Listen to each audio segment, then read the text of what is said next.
আমরা কোনো ক্যাম্পেইন করবো না, আমাদেরকে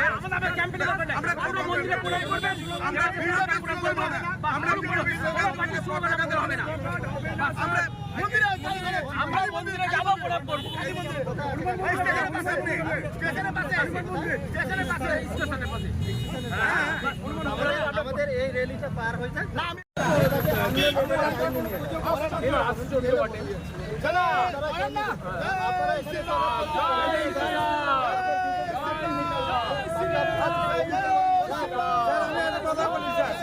আমি বলছি তাহলে ক্যান্ডিডেট হিসাবে পার্টির লোক হিসাবে আমরা মন্দিরে যাবো না।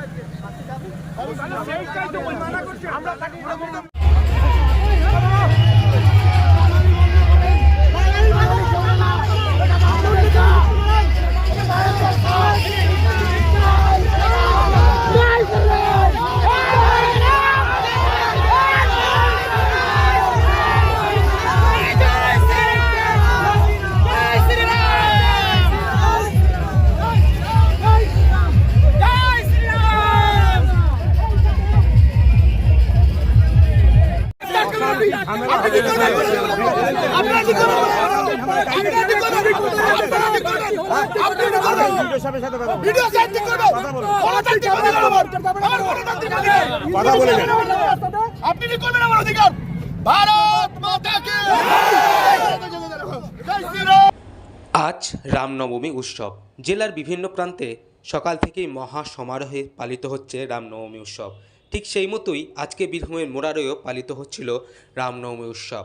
মোরারয়ে রামনবমী শোভাযাত্রা নিয়ে পুলিশ প্রশাসনের সঙ্গে বীরভূম লোকসভা বিজেপি প্রার্থী দেবাশিস ধর ও বীরভূম জেলা সাংগঠনিক জেলা সভাপতি ধ্রুব সাহার বচসা রাস্তায় বসে বিক্ষোভ দেখায় তারা। এদিন মোরারয়ে রামনবমী শোভাযাত্রা চলছিল। ঠিক সেই সময় ভাদিশ্বর মোড়ে শোভাযাত্রায় যোগ দেন বিজেপি প্রার্থী দেবাশিস ধর ও বীরভূম জেলার সাংগঠনিক জেলা সভাপতি ধ্রুব সাহা। আর ঠিক সেই সময় পুলিশ প্রশাসন বাধা দেওয়ায় বচসা সৃষ্টি হয়। এরপরে রাস্তায় বসে অবস্থান বিক্ষোভ দেখায় ক্ষণিকের জন্য। আমরা একজন সনাতন ধর্মের ধারক এবং বাহক হিসাবে আমরা গেছিলাম। আমাদের অন্য কোনো উদ্দেশ্য ছিল না। সাধারণ একজন মানুষ হিসাবে পাবেলাতে যাওয়ার পরেও অদ্ভুতভাবে আমাদের বাধা দেওয়া হয় কোনো কারণ, কোনো নোটিশ ছাড়া। ওসি ছিলেন এমডি সাকিব এবং বিডিও, তারা সম্ভবত শাসক দলকে ওইভাবে জেতানোর জন্য জার্সি পরে নেমে পড়েছেন এবং এর জন্য আমাদের বাধা দেন। কোনো সুনির্দিষ্ট কোনো নোটিশ বা আমাদের কেন বাধা দিচ্ছেন এবং সংবিধানের কোন ধারায় আমি জিজ্ঞেস করি লেখা আছে, একটু দেখালে খুব ভালো হতো।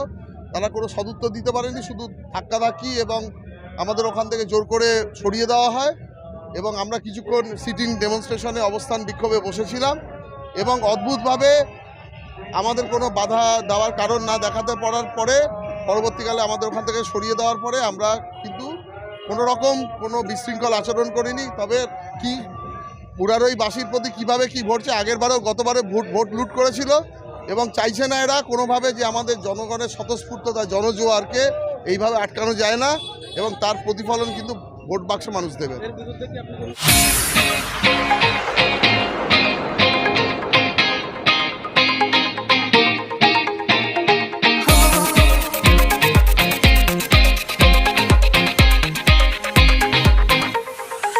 Oh,